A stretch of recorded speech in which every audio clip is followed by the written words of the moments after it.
हमारे यहाँ एक दस्तूर है कि जब किसी मेहमान ने आना होता है तो मेज़बान उस आने वाले मेहमान के इस्तकबाल के लिए तैयारियां शुरू कर देता है।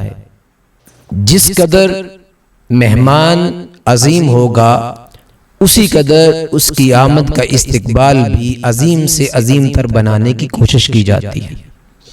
आम तौर पर अगर किसी रिश्तेदार ने या किसी अजीज ने, दोस्त ने भी किसी के यहाँ जाना होता है तो वो मेज़बान उस आने वाले मेहमान का इस्तकबाल बहुत खूबसूरत अंदाज से करता है। ख़वातीन अपने घरों को सजाती हैं, पर्दों और बेडशीट्स को अच्छे अंदाज से धोया जाता है, साफ सुथरा किया जाता है। उस आने वाले मेहमान के लिए मुख्तलिफ खाने पकाने की मनसूबाबंदी की जाती है।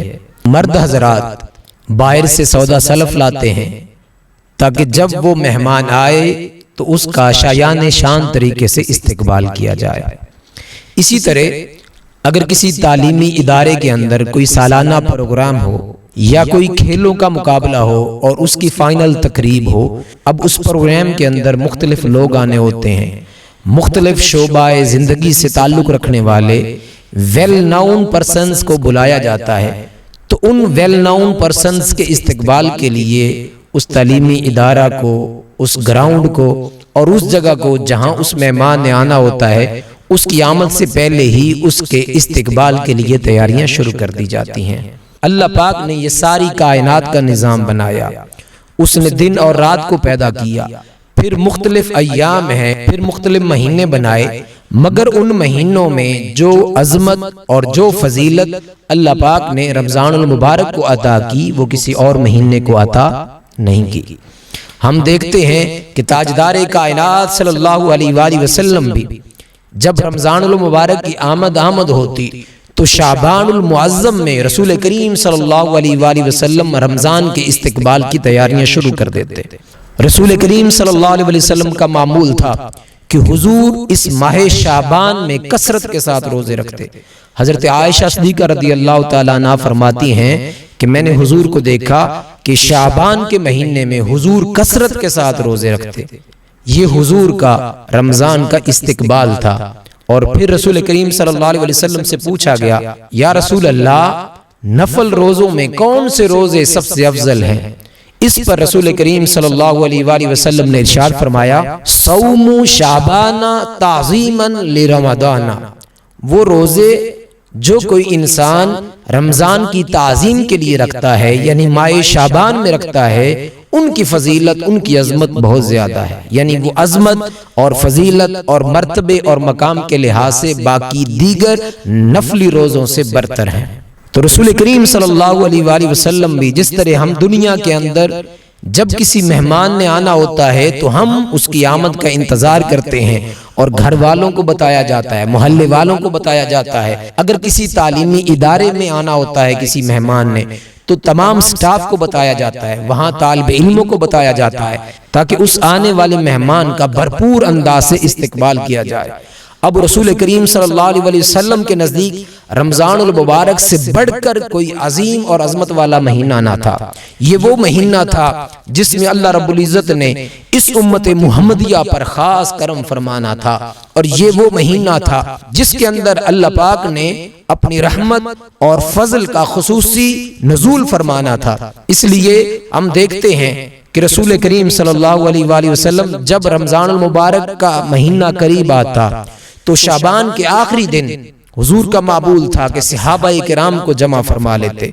हजरत सलमान रज़ियल्लाहु ताला अन्हु से यह हदीस रिवायत है, वो फरमाते हैं कि शाबान का आखिरी दिन था कि रसूल करीम सल्लल्लाहु अलैहि वसल्लम ने तमाम सहाबाए किराम को जमा फरमाया और उनसे हुजूर ने खुतबा इस्तकबालिया फरमाया। दरअसल वो खुतबा रमजानुल मुबारक की आमद के इस्तकबाल के लिए था। हुजूर नबी अकरम सल्लल्लाहु अलैहि वसल्लम ने इस्तकबाल रमजान के लिए सहाबाए किराम को जमा फरमाकर एक खुतबा इरशाद फरमाया, लोगो तुम पर एक अजीम महीना साया फिगन होने वाला है।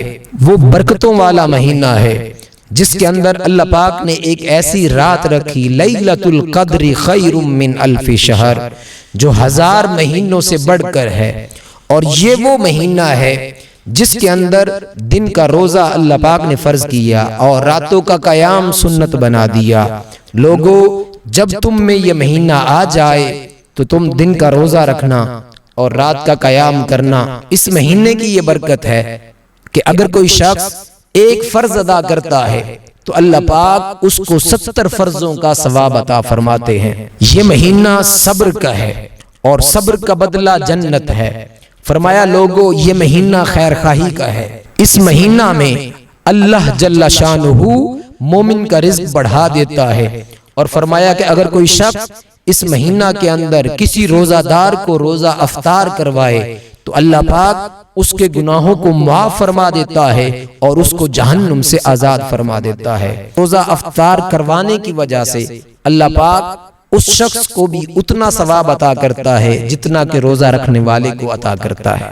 सहाबा किराम ने अर्ज किया, या रसूल अल्लाह, अगर हम में इतनी ताकत ना हो, हम माली लिहाज से कमजोर हों, तो फिर हम क्या करें? अगर हम में इतनी ताकत नहीं कि किसी को खाना खिला सके, किसी को रोजा अफ्तार करवाएं। इस पर रसूल करीम सल्लल्लाहु अलैहि वसल्लम ने इरशाद फरमाया कि अगर कोई शख्स किसी को पानी के एक घूंट से या दूध के एक घूंट से या एक खजूर के दाने से भी रोजा अफ्तार करवाता है तो अल्लाह पाक उसको वही सवाब अता करता है जितना अगर कोई शख्स किसी को खाना खिलाकर रोजा अफ्तार करवाता है। ये महीना, इसका आगाज रहमत है, इसका दरमियान मगफिरत है और इसका इख्तिताम जहन्नुम से छुटकारा है।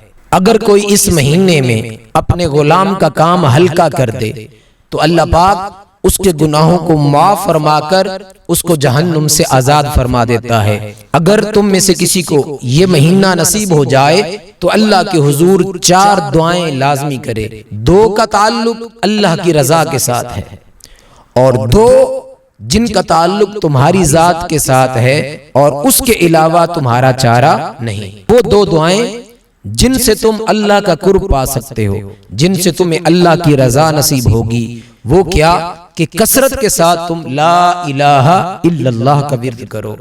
और दूसरा फरमाया कि अल्लाह से इस्तिगफार करो, अपने गुनाहों पर नादिम और शर्मिंदा हो और अल्लाह के हुजूर माफी तलब करो। फरमाया कि ये 2 दुआएं ऐसी हैं जिनके जरिए तुम्हें अल्लाह की रजा और अल्लाह का कुर्ब नसीब होगा।